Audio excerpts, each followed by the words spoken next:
500,000 Haitians in the U.S., many of them in Massachusetts, could be forced back to Haiti. This as President Trump's border czar is doubling down on this threat. I'm coming to Boston. I'm bringing hell with me. Dr. Geralde Gabeau and Brockton City Councilor Jean Bradley Derenoncourt, thank you so much for being here. It's our pleasure. Thank you. So when you hear the border czar, Tom Homan, talk about bringing hell to the Boston area, what does that conjure up for you? I mean, to us, the question is why hell? Because again, we are part of a country where we are supposed to show love, compassion, and support to each other. And the notion of bringing hell is something that is so contradictory to who we are as a nation. We do not bring hell to each other.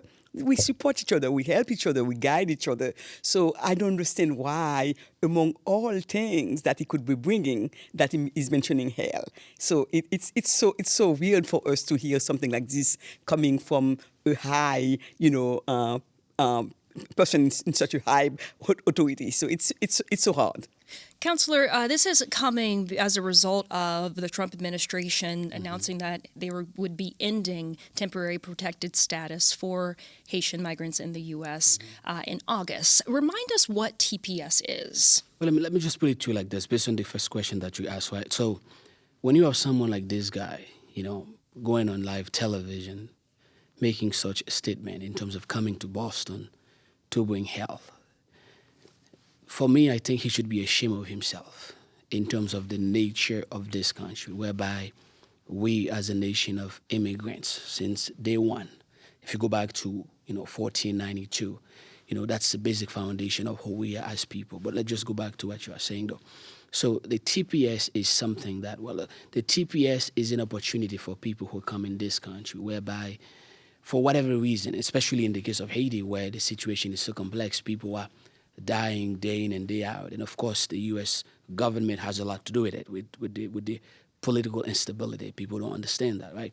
So when we have somebody like this attacking these people solely by virtue of the government giving them the TPS, and of course, that's not just the Haitian, it's a lot of people. So the TPS is an opportunity for people who come in this country somewhat undocumented, whereby they have that status that allowed them to get a job, play by the rules, and respect the game. And at the end of the day, how could you possibly go on live television saying that, well, number one, they get rid of it for more than 500,000 people, and making threat saying that you're going to come to Massachusetts to bring hell. It is unacceptable, it is intolerable, and the Trump administration should be ashamed of themselves, and I hope they're rethinking the action. Mm-hmm. And could you give us a picture of how many people in Massachusetts this would impact and what their lives have been like up until this point? Go ahead. Dr. Yeah. So in Massachusetts, we basically, from the last statistic that we have, we are close to 20,000 people who have TPS in Massachusetts. As you know, TPS is a temporary protected status, and the idea of people being safe here, to live safe here, and also to be able to work. So we're talking about people who are basically running the economy. They are the one, that you find in every single area, every single industry, whether or not it's, the healthcare industries. Those are the people working as CNAs, as nurses, in every single aspect of the way. And TPS allows for a worker permit for them. Exactly. They have a work permit, and that's the reason why they are able to fill the gap in so many areas where there is not enough people to do those jobs. So you're talking about, every day to drive your children to school. They are the bus drivers. They are the one in the cafeteria. They are the one in the transportation industry. Just name it. Those are the people that you see working day in and day out, to not only, take care of themselves, but also to make Massachusetts a great state and to make America, great, as we all talk about. Mm-hmm. Now, Councilor, you talked a little bit about the different policies that have affected the ability for Haitians to remain here in the U.S. We know that this is not the first time that there has been a pending TPS deadline. Help us understand, because this was first imposed after the 2010 earthquake, and so help us understand the evolution of this policy since then. Why has it continued to get extended, and why is now different different from any other time that it's been threatened. Yeah, let me just put it to you like this, right? So, what is TPS? Like, what is the nature of that? Like, how does someone qualify for that? So, in any event whereby a place is facing a natural disaster, violence, and some of the stuff that is unacceptable. Let's just take Ukraine, for example, right? So most recently.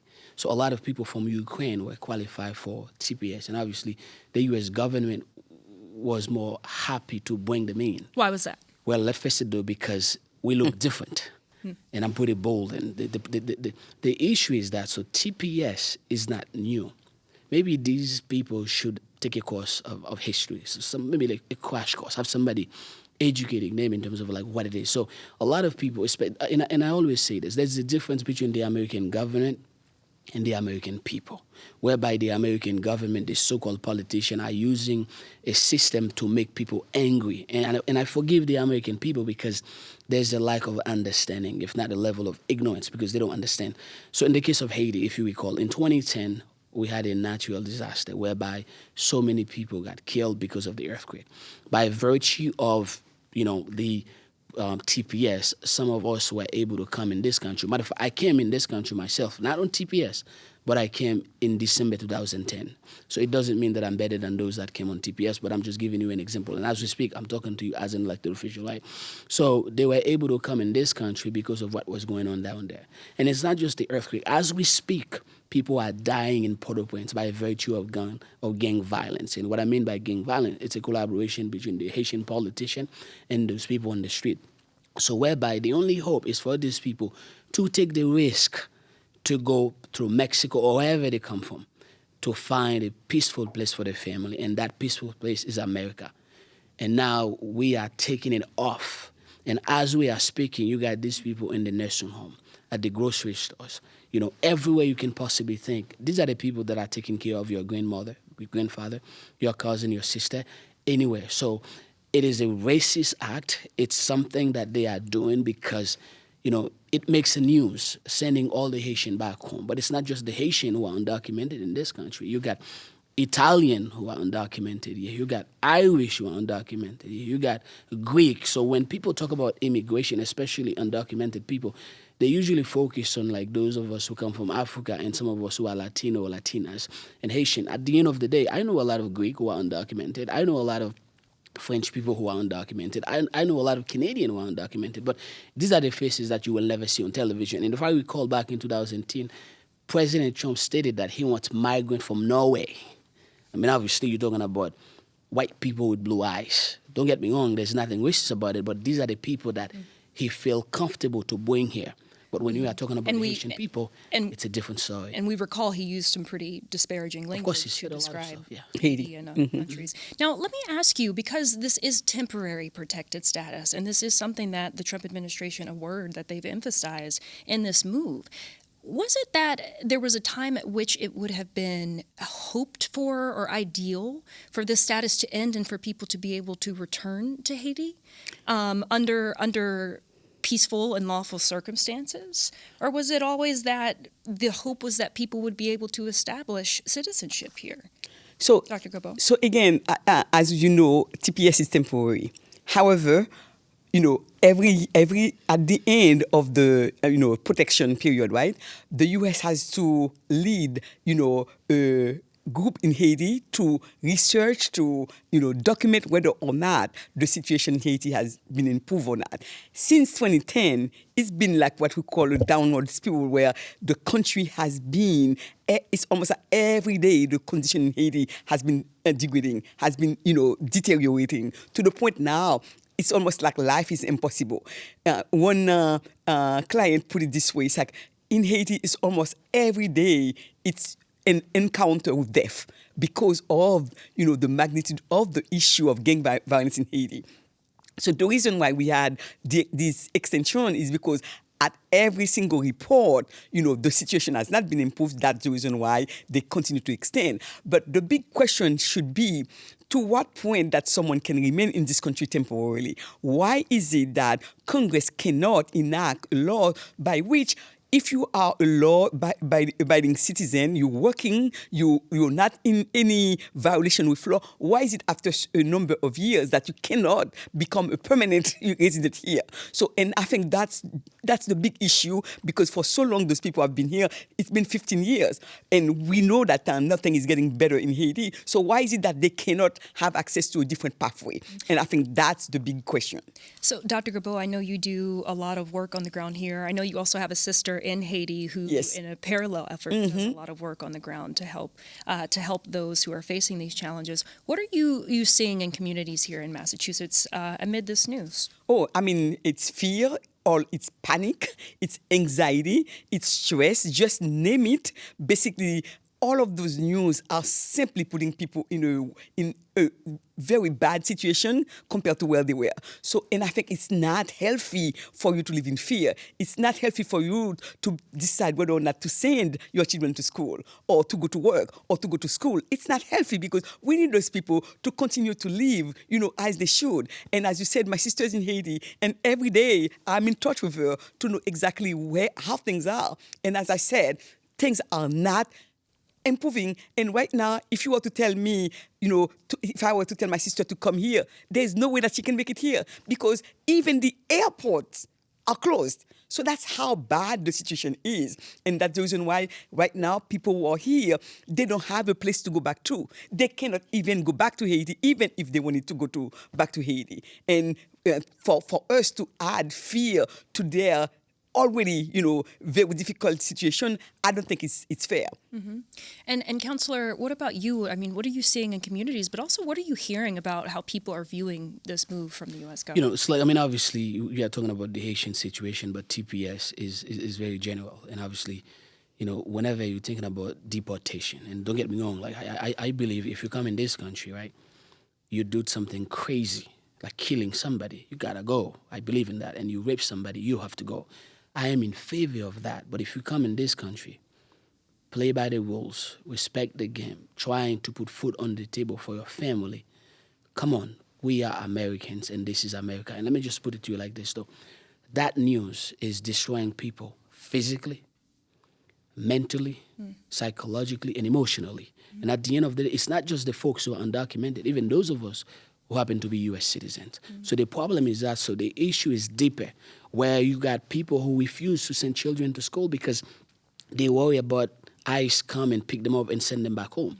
People worry about going to work because they assume ICE might come and pick them up. At the end of the day, you are creating an environment for people to be sick mentally, physically, and emotionally. And I'll tell you this, in terms of like Haiti, the Haitian president was assassinated, murdered in 2021. So you tell me, even the Haitian president was not safe in Port-au-Prince. Now you are telling me an average Haitian who has no money, no house, nothing, can just go back home. To what? How do you think this is resonating, given the melee around President Trump a few months ago and what he said about Haitians eating cats and dogs in Springfield, Ohio, and all the fallout from that? Well, let me just put it to you like this. Back then, I believe it was in 2018, I was on the council at that time when Trump called Haiti a shithole country, excuse my French. And Trump has been using those language, not just recently, but a long time, okay? Not just about Haiti, but other places. So at the end of the day, right, so these are the languages that works for him and that satisfy the base.